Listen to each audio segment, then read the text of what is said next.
Hello, and welcome to the eighth complete webinar, The New Normal, New Ways of Working. Thanks for joining us. If you've joined us before or any newcomers, definitely all welcome. I'm Katie Ledger, and I'll shortly introduce you to Dr. Alan Watkins. And just want to recap for you the webinars that we've done so far. You can look at all of those webinars there on our website. And you can see them now, and right back to March the 23rd, and also as podcasts as well. So just access those through complete-coherence.com. So today's, welcome Alan. Afternoon, Katie. And the phrase "new normal," I'm getting rather sick of this, I have to say. Are we there yet? Are we in a new normal? Well, I sort of think the phrase "new normal" is actually completely unhelpful because it sort of implies we're trying to normalize a crisis. And I think that's really quite dangerous in a way how normal is it that all these people we're furloughing are going to lose their job? I mean, how normal is it that the recession, we're going to go into perhaps the biggest recession since the Depression in the 20s? And how normal is it that unemployment, depending on who you ask, already probably at 14, 15%, or some people believe may even in America top 30%. And the number of people claiming unemployment in the States, if you look, that's just not normal. This is not normal times. And it's been calculated that by the end of the year, the UK government will be 300 billion in debt, and the US government 3.7 trillion in debt. That's not normal. And if you look at the cases in the UK, we're currently topping 33,000 deaths in the UK, second highest in the world. Why is that normal? And why would we think this is normal? I'm reminded of that lovely film that Sandra Bullock did. I mean, who doesn't like Sandra Bullock, to be honest? I know you do. Well, I'm a big fan, of course. Who isn't? Our Brand is Crisis, which was really about a political storm in Latin America, and she was a PR spin doctor using crisis to achieve a certain goal. And you have to wonder when people trot out this phrase, the new normal, right? Who's saying this and why are they saying this? And it does worry me that we're trying to normalize a very abnormal situation, and that's not a good thing. Who benefits? You have to ask yourself, who benefits from normalizing this crisis and trying to make it permanent and create this whole environment that we're under threat continually, that this is now normal, this level of crisis and disruption is now normal, and just get used to it, people. You have to wonder who's benefiting from that. So I think given all of that, I think we should be thinking not about a new normal, but a new balance and maybe a new meaning. And we talked in one of the previous webinars about when you're in a crisis, two roads ahead. If it becomes crisis as normal, you're really going to drive people down the sort of PTSD route, where we're normalizing pathology, we're normalizing panic, we're normalizing fear and worry and anxiety. And why are we driving people that way? If we're going to come out of this in any kind of healthy state, we want to go down the other path. And so we talked in previous webinars about, emotional regulation, emotional balance. How do you get to the, crisis as an opportunity? How do you get to post-traumatic growth, PTG? It's through creating balance and meaning. So I think a much more useful phrase rather than the new normal is to start to think about a new balance and a new meaning. What do you mean by a new balance or a new meaning? Right. So let's think about, what is it we're trying to balance? So again, no doubt in a crisis, it causes us to question the way that we're living our lives. And then very clearly, people up first on the list of balancing what exactly? Well, work and home. I mean, many people working from home now are trying to find a balance in, their work and their home life. My commute to work now is 12 seconds from my bedroom. That's not normal. But how do you balance? How do you work from home in a balanced way? How do you maintain a semblance of a healthy family life when, you're not leaving the house? So what is my homework is I've got to learn to work from home. That's my homework. And so we've got to find in our lifestyle a balance between home and work. We talked earlier on in an earlier webinar about... Sorry, Alan, just coming on that one, that homework is a big one for people because they may never go back to working in the same way that they did.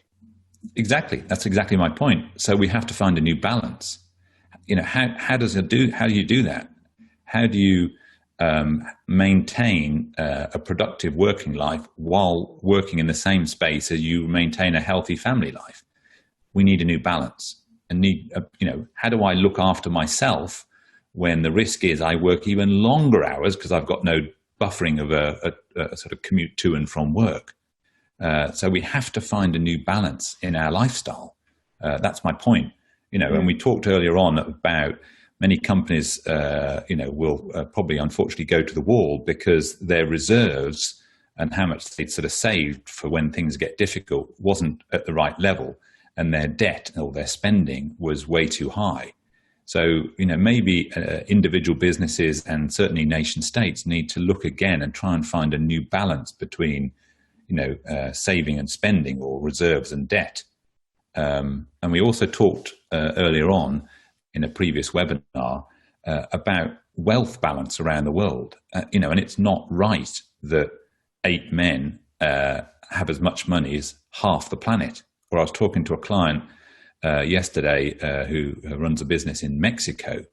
50 men in Mexico have the same wealth as the rest of Mexico. I mean, this is all over the world. This is not balanced. This is not healthy. We're not in a healthy state. Of course, everybody knows about climate change and the fact that we haven't got the balance right between the CO2 production, which we may have to do to some extent to create energy and keep ourselves warm at night. And the balance between production and removal of all the CO2 we put into the atmosphere, what's called the sky fill, climate is not balanced right now. And maybe we need to find a new balance in the way that we live our lives. And many people have seen these sort of pictures.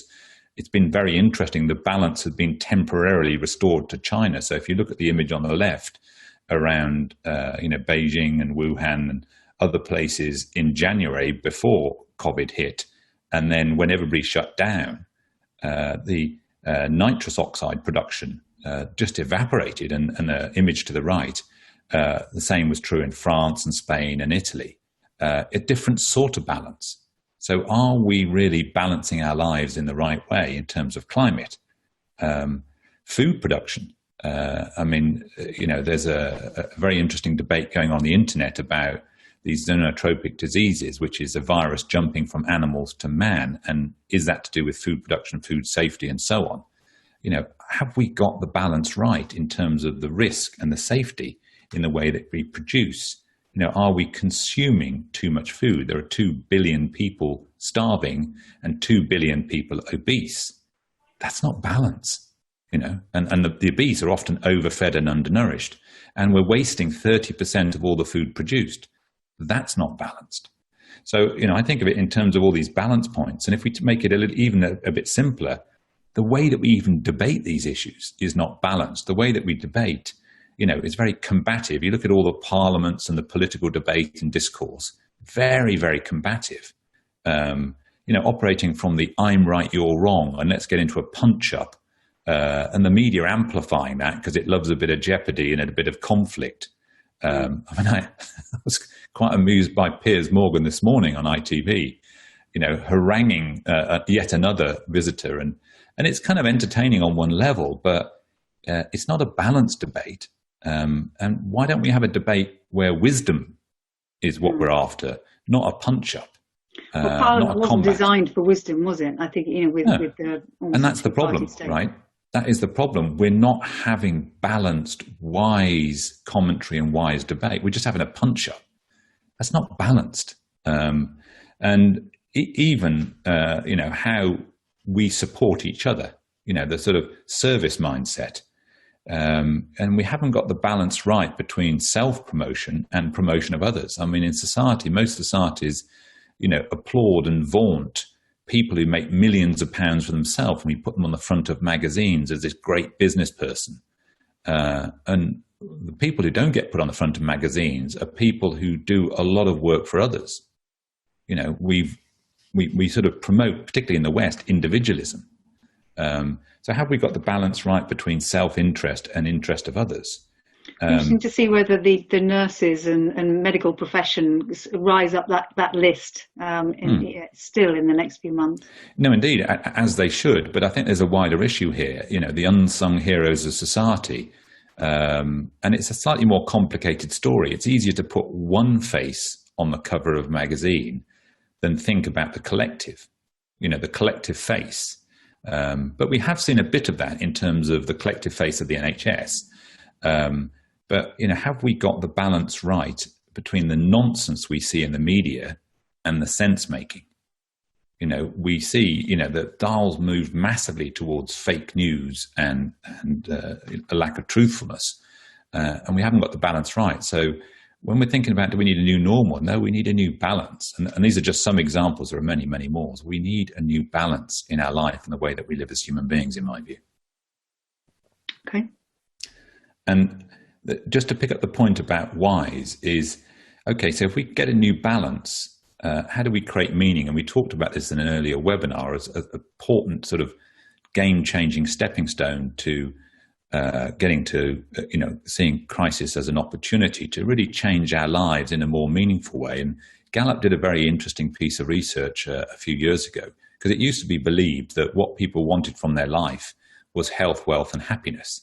And Gallup discovered about 3 or 4 years ago, that's not true. They want meaningful work. People want to have their lives mean something. And how do we create meaning? I think, in order to create meaning, you have to put the work in, which is why I've got a couple of interesting photos here to make this point. Putting the work in means, actually reading, means actually thinking deeply about what we're doing and why we're doing it, and is it healthy? And far too many people are sort of obsessed with superficiality and celebrity and, celebrity magazines. And, we want wise leaders, but who's prepared to put the effort in to sit down and read a book, and not just read a book, but reflect on what they're reading and really understand, do some deep study on how do we improve the human condition? How do we improve meaning? And you have to train your mind. You have to train your mind to do this. And there are no shortcuts to that. So if we want to change the world, then enough of us have to put that work in. So can we grow our ability to make sense of things? Can we improve our ability to make sense of things? Can we increase our ability to differentiate, different things? So, or are we going to take a superficial view, a blanket approach, a very unsophisticated, simplistic view that every virus has got to be vaccinated? Well, that's just not true. It's nonsense. Can we take a more sophisticated approach to the human suffering that results from COVID? As we said earlier on in earlier webinars, that the only thing that counts is death. Well, it's not the only thing that counts. Of course, it's critical. Every human being would want to reduce the death rate. But many people are suffering mental health problems, as we discussed earlier. Many people are going to suffer economic hardship. It's quite clear across the world that we're going to enter a period of intense poverty, as if there weren't enough poor people already. Many people who were sort of on the breadline, and again, just talked to my client in Mexico yesterday, 50% of Mexicans live on the edge of poverty. Even in America, 40% of Americans are 3 paychecks away from ruin. So we're going to see some big significant shifts, but we need to increase our ability to think in a more subtle, in a more nuanced way about these problems. And the reason we keep getting these problems and we don't solve these problems is we're taking too simplistic a view. So I'm sensing the answer to those last 3 questions is yes. Well, of course it is, because we'll never get out of this mess if we keep doing soundbite journalism, if we keep taking simplistic approaches to what are incredibly complicated, wicked issues. these things are complicated. So we have to put the effort in. If we really want to move forward, we have to study ourselves, study each other, study these phenomena, and wise up, become a bit more wise, a bit more mature, a bit more nuanced, a bit more subtle in our thinking. So how do we go about that, Alan? Yeah. Well, I think, in organizational terms, we need a new plan, basically. We need a new strategy for our business. The world is changing very significantly. And as we've discussed before, COVID, the Lakers, is basically condensed 10 years of progress into 3 months, and it's made everything way more intense. So given all of that, we need a new plan. We need a new strategy for ourselves, things like well-being. How do we properly take care of ourselves? And we talked earlier on about mental health strategies that work and don't work. So we've got to focus on the stuff that really, really works. And superficial platitudes just don't cut it anymore. We've got to get to the things that really move the dial on things like well-being for ourselves. So it's not enough to just close your eyes and relax a bit, do a bit of meditation, a bit of mindfulness. It's not enough.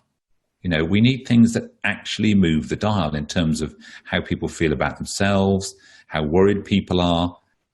We need proper strategies that work. And we talked about them earlier on in these webinar series, as you know, Katie. Yeah. Teams, everything's going to become, e-everything, as we call it. Everything's going to go online, digitization of the world. COVID's done more for digitization and the digital transformation agenda than 1,000 CEOs. So teams need a new plan for how they're going to interact with each other, where they're even going to be based. We've heard clients say, look, we don't need 90 offices. We'll probably go into 50 offices. Many people will permanently work from home or semi-permanently work from home. So we need a new plan of how teams are going to actually still perform to a high degree when they're geographically dispersed.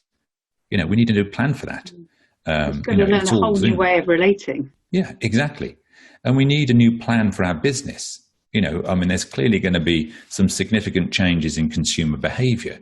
People will probably fortunately, pay much greater attention to hygiene factors in their life, cleanliness and so on, quality of food. So if we're all poor, we just don't have the money to buy food, well, at least maybe we should buy quality food. So less food, but more quality. So quality food, dealing with poverty. So businesses, if they're selling products to the high end, well, that proportion of clients who are high end is going to shrink.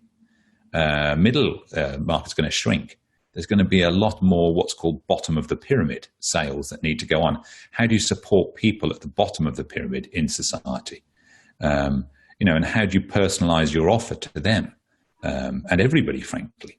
There's going to be a lot more localization. And we see it on the news already, is people thinking, well, we've got to grow food for ourselves. There was an item on the news this morning about Russia.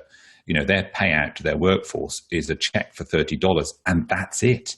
So if you lost your job in Russia, you get $30, and that's the end of it. So people are going to get starving. That's the Russian version of universal basic income, is it? Yeah. Not a very long basic income. So we need a new plan, about localization and flexibility and ways of working. And so businesses need a new plan, essentially, is what I'm saying. And behind that plan sits a new structure. How will businesses be structured in the future? And we knew a new way of making sense of all of this. And that requires us to start to tune in a bit more as human beings, start to sense what's going on. So that feeling agenda, sensing what's happening, not just rationally analyzing what's happening, try and sense it. So I think that's what I think when I'm saying, more meaningful lies, strategy, structure, and sense making. And if I can just unpack that a little bit more momentarily, Katie, the strategy piece is just new thinking. We've got to, study to get better at thinking. We've got to think about the way that we think and actually try and improve.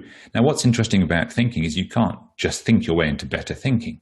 There's a different approach that we need to take. So we need to be a bit more thoughtful about how do we improve the quality of thinking in our business, in our lives? How do we do that? And, in simple terms, we have to study how to think better. In terms of the structure, organizations, and we've already seen this with the network analysis work that we do, organizations have been moving away from old pyramidal hierarchical layers, 7 layers of management, silos, whether they're category or geographic silos, and they've become networked organizations. So here's a picture I'm showing of what will be the future, 5, 10 years. And in some companies, this is actually a company right now. They're becoming much more organic looking, what we call 3-layered networked organizations with semi-permeable membranes relating to partner organizations. Who's inside the company, who's outside the company. Now, fortunately, there's technology that exists right now, network analysis technology, that can show you how your company is currently operating. So behind that new plan, we need a new structure. And there are technology tools that can show you what that new structure really looks like and what it needs to look like. And then finally, a new understanding of how we make sense, how we make sense of all of this. So there's this lovely quote from Marcel Proust, which is, in developing our sense making, the real voyage of discovery is not seeking new landscape, but having new eyes. And what that means is really a different way of making sense, a different sensory capability, a different sensory apparatus, and really putting that at the heart of our organizations, becoming deliberately developmental organizations, DDOs. So the book I wrote about the past, present, future of HR recently, HRDs become CHROs, become CPOs. I actually think they'll become CDOs, Chief Development Officers. So developing a new way of thinking, developing a new structure, developing a new way of making sense. So I think that's my sort of, what are the 3 takeaways from this sort of webinar is, what can I apply for my leadership? Balance, meaning, and sense making in terms of strategy and structure. Okay, thanks, Alan. There's a couple of questions about how can we ensure we appoint and elect leaders who already possess the abilities that you talk about? Well, we've got to. The good news here is that you can measure maturity and sophistication. There's a very rich academic literature on a phenomenon called vertical development, widely recognized, certainly in America, as the leading trend in leadership for the whole next 10 years. So we've got to move away from measuring leaders in a descriptive way, describing personality or typology or strengths, and actually measuring leaders developmentally, which means what level of sophistication is this leader operating from? And there's a whole bunch of assessments. We've got some, other people have got others, a whole bunch of assessments where you can assess a leader's sophistication. We need more mature, wiser leaders. And that starts by realizing that. And then secondly, how do we measure it? How do we measure how mature and sophisticated this leader is in front of us? And then once you measure development, it sets you up to succeed because, say I measure your development, Katie, say you're at level 5. Well, okay, well, how do I get to level 6? And what does level 6 look like?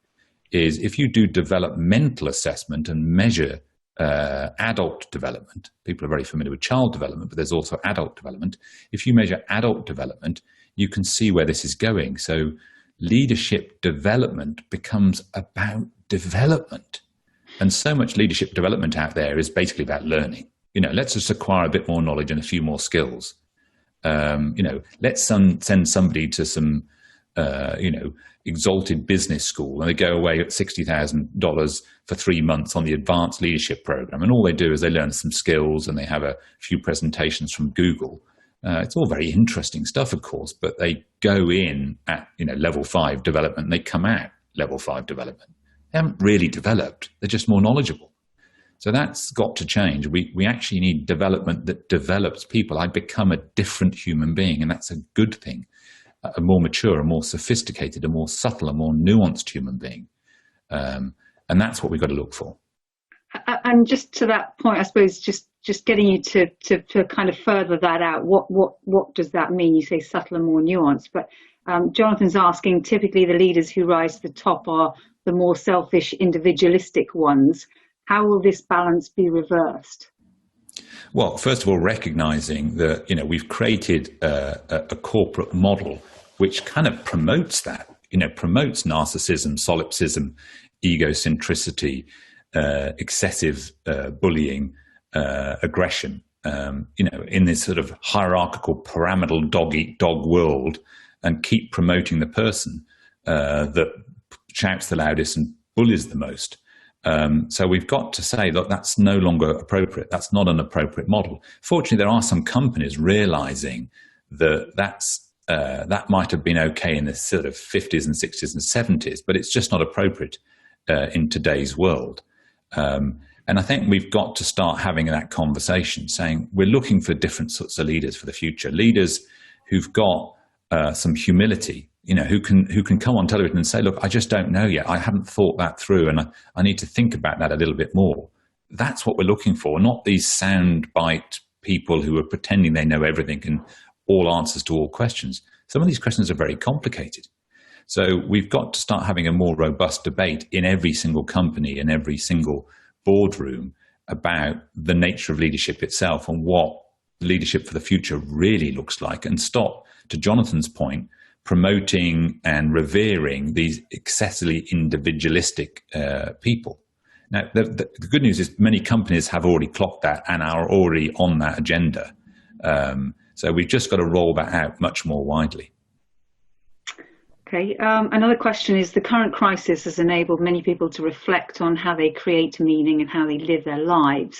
What advice would you give us to prevent us sinking back into old ways of being and doing? It's a great question. So, first of all, as always, when asked, well, what do we do about X, Y, or Z? Manage yourself. Balance your own emotions before you do anything else. Because if you're spun around and confused and worried and panicky, your brain shuts down, you can't think clearly, you will make poor choices. So first port of call before you do anything is to manage your own emotional state. Once you're in calmer waters and you can see more clearly, then you've got choices. And so those choices is starting to just wonder about, well, have I really changed? And what's very ironic with all the leaders we work around the world, as you know, Katie, is many leaders wear no change as a badge of honor. This is the way I am. I've always led this way. Let me tell you a little bit about me. I've been this way since I was 10. And frankly, that's disastrous. I often joke with people that, the proudest day of my life was when my wife said, "You're not the man I married." And I thought, great. I was a fool when she married me. Hopefully I've grown up a bit since then. So we should be wearing as the badge of honor how much I've evolved, how much I've matured, how much I've developed as a leader, not how identical I was to when I was 20. Yeah. It's understanding that and seeing that as a valuable asset within business, isn't it?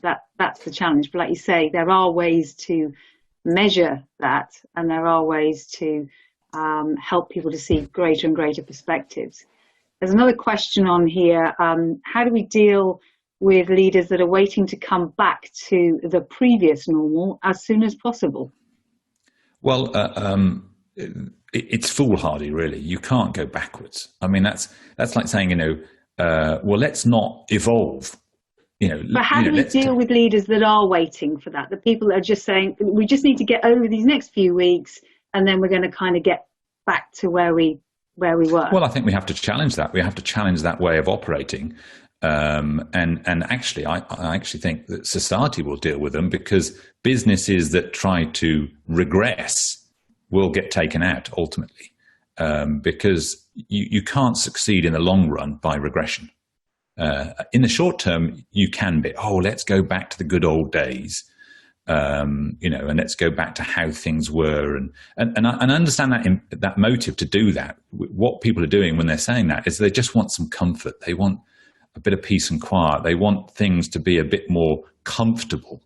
But as Winston Churchill, one of the greatest leaders the UK's seen, has said that when you're going through hell, keep going, right? Don't turn around and go back into keep going, keep moving forward, keep progressing, keep evolving. So dealing with those people who want to go back to the previous, the claimed good old days. I think you have to challenge that thinking. You have to challenge that narrative and say, look, how can that be right? Because if we go back to the way things used to be, we've learned nothing. We've learned nothing if we go back.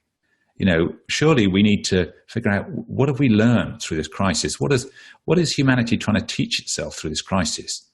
What have we learned through all of this pain and this suffering? Because if we go back, the risk is we've learned nothing. We've learned absolute nothing, and it would be a travesty. The 250,000 or 500,000 people who end up dying as a result of this will have died in vain. We will have learned nothing. We shouldn't go back. We should go forward, and go forward with a new level of sophistication, maturity, and subtlety that I'm talking about. Okay, a question from Alexandra. What is your view of agile ways of working? Do you think this will be helpful in the future? Well, we're already moving into that space. Is that, again, three-layered networks organizations are by definition agile. And we're seeing many companies in our client base become, talking about scrums and swarms and scrum masters, starting to operate in multifunctional teams, multi-geography teams, just trying to solve a problem, swarming together, figuring that out, fixing it, and then passing it to a much smaller team who can do maintenance and steady state. And the swarm disperses and moves to another problem. So that's the way it's going. And that's why this network analysis technology is incredibly powerful, because it can show you who you need in the swarm, and how many you need, and who those people are. So it's already moving in that direction in terms of agility. So agility is going to be, going to accelerate. We're going to have to, as individuals and teams and organizations, become super agile. But that's what will happen. And we're seeing it already, through the network analysis. Another question, Alan. The recession of 07 to 09 saw transformational companies emerge in segments such as the gig economies and alternative currencies. What innovations or transformations do you see emerging from this crisis?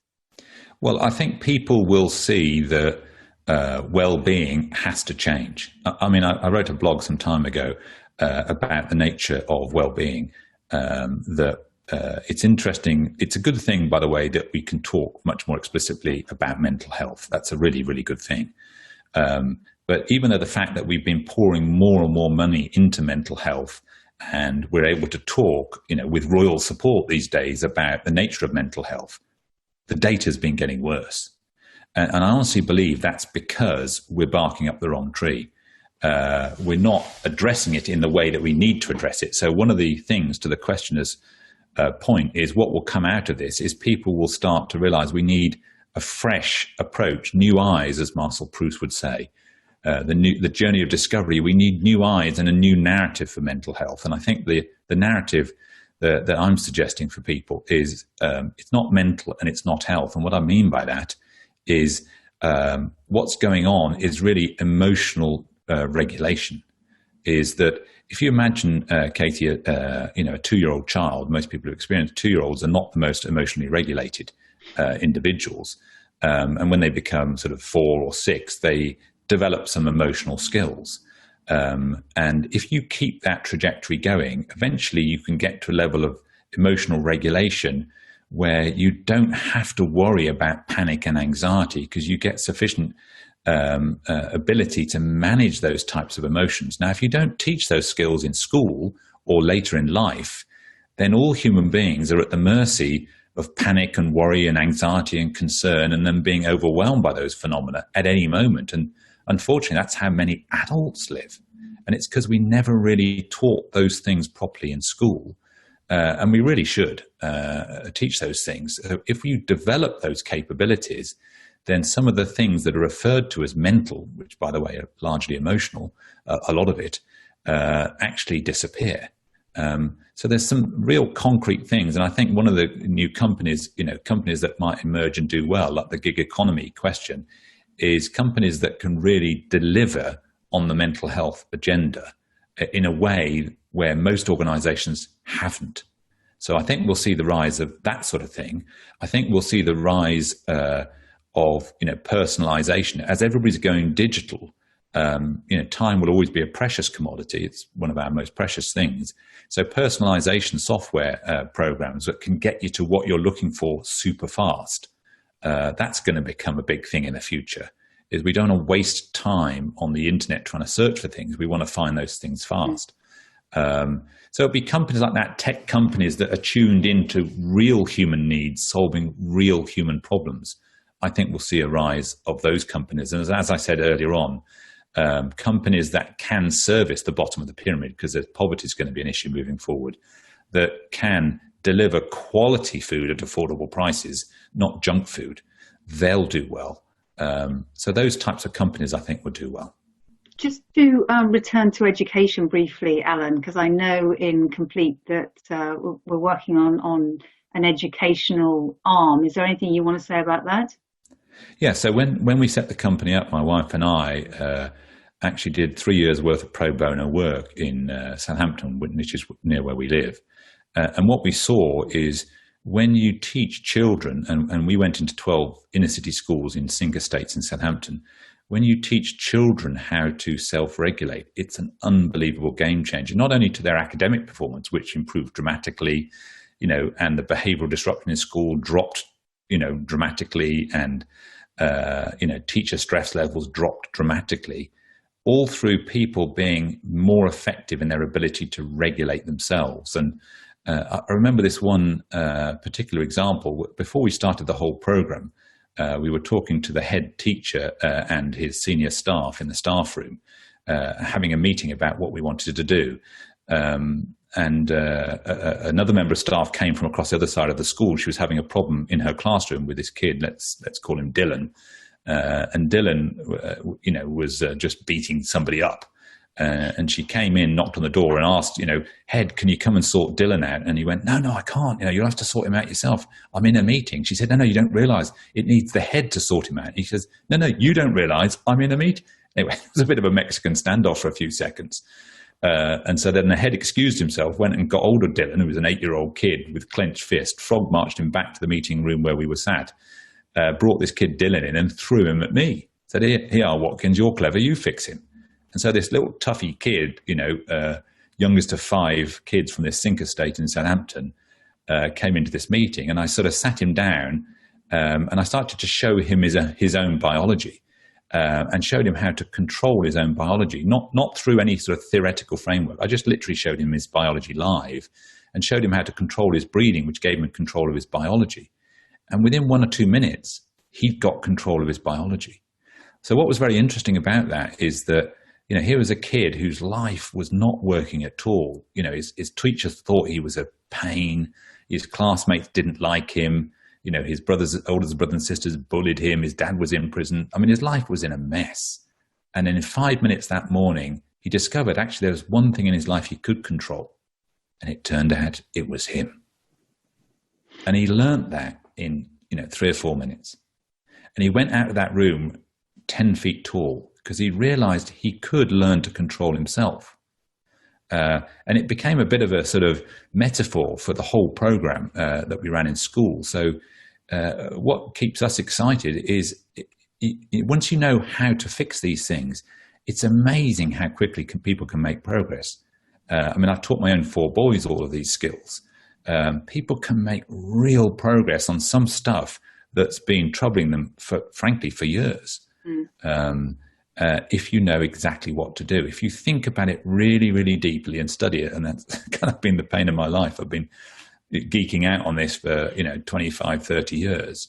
There are some things that can really help and really improve the quality of life pretty quickly.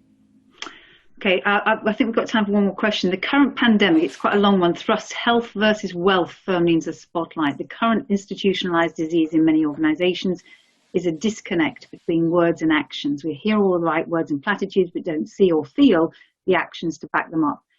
Won't the people who are fortunate to return to employment after all this be too grateful or too meek to challenge this paradigm? Well, great question from Jonathan there. And that is the risk, I'm afraid. If too many people drop into the, thank goodness I've got a job, and don't think and reflect about the meaning, and don't make sense of what happened, then, it's going to be a disaster. So, I hope that this pandemic will wake up humanity, will wake up enough people, and enough people will take a different view, Jonathan. Enough people will go, well, hang on a minute. We've just been through a terrible time. What does it mean? What does it mean that this pandemic happened? What have I learned? And in what way will my life be different? So if people just go back to work and think, oh, thank goodness that's over and I'm grateful I've got a job. Anyway, head down, let me pretend like it never really happened. Then we'll have learnt nothing and all of those deaths will have been in vain. But I hope people will take a different path. In fact, I encourage people to strongly, if you've got any brains in your head, to think about it a bit more carefully and actually turn the opportunity into a transformation of myself, of us, and how we relate to each other. And of our organizations and how we're proceeding as humanity. Goodness me, Katie, if this doesn't wake humanity up, you have to wonder what will. What's going to So I really hope it will wake us up and it will help us grow up finally and grow up into a realization that we have to live our lives differently. One more question, Alan. Yeah. One more question. Somebody asked, Aidan's asking about talking about qualities referred to in spiritual growth. Covey's seventh habit is about staying sharp mind, body, heart, and soul. Spiritual growth, if you will, depending on how you see spirituality, let's call it, how you make, meaning. So the spiritual path is really trying to see a bigger purpose, a bigger meaning to the existence of our lives. So if that's what you mean, yes, I'm talking about that. I'm talking about, making sense of anything that happens to us as human beings. If we can start to develop our mind, take better care of our body, of our heart and our soul, as Aidan says, that would be a good thing. And therefore, the whole pandemic will have served humanity. So I really hope and encourage people to think a bit more deeply about the meaning of this crisis and how they can use this crisis to change the way they're living their lives for the better. Let's be less consumptive. Let's be less self-interested. All those balance points. Let's do something about the inequity in society. Let's not make it acceptable that bullies lead companies. Let's start challenging some of that and saying, look, we've had that. It didn't work. We've tried it. There's a better way. And there is a better way. And again, the good news is if you're onto the better way agenda, then our lives can be much more enriched, not in a pecuniary sense, because money can't buy you happiness, but in a sort of life sense, a much richer, with a small r, life than just a stack of cash. Alan, as ever, thanks very much for the wisdom of this week. Next week, we're going to be having a look at what has changed in the way that we relate to each other as human beings, our family, our colleagues, our neighbours, what's changed in that relationship. So it's called We Sustain the Change, Community, Culture and Relationships. It's on at 3:00 on Thursday, May the 21st. Really hope you can join us for that. And thank you very much for joining us today. Bye-bye. Thanks everybody for listening.